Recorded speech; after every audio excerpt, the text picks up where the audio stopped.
In today's video, I'm going to teach you how to fix Walmart app payment errors and fix Walmart Pay not working step by step. If your payment keeps failing in the Walmart app, don't worry because in most cases, the problem is caused by something simple and can be fixed in just a few minutes. We'll go through the most effective troubleshooting steps in a clear order so you can get your payment working again. First, make sure your internet connection is stable. Whether you're using Wi-Fi or mobile data, a weak or interrupted connection can prevent the app from processing a payment properly. If needed, switch between Wi-Fi and mobile data to see if that helps.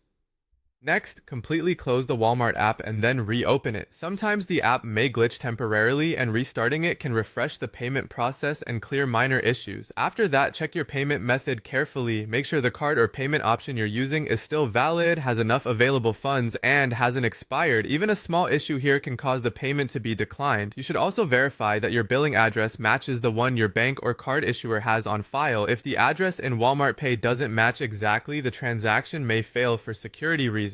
Another important step is to update the Walmart app to the latest version from your device's app store. Outdated app versions can sometimes cause bugs, including payment issues, so keeping the app updated is essential. If that doesn't solve it, restart your phone and then try the payment again. This helps clear temporary device-related problems that may be interfering with the app. If the issue still continues, clear the Walmart app's cache on Android. If you're using iPhone or if clearing the cache doesn't help, reinstall the app. Reinstalling gives you a fresh version of the app and often resolves deeper software glitches. You can also remove your saved payment method from Walmart Pay and then add it again. This is especially helpful if the stored payment information became corrupted or didn't save correctly. If you're trying to use Walmart Pay in-store, make sure the store's QR code is scanned correctly. It also helps to turn your phone's screen brightness up so the scanner can read it more easily. Finally, if your payment is still being declined, contact your bank to check for any security holds, transaction blocks, or verification issues. If your bank confirms everything looks fine, then reach out to Walmart customer care for further help. That's how to fix Walmart app payment errors and get Walmart Pay working again.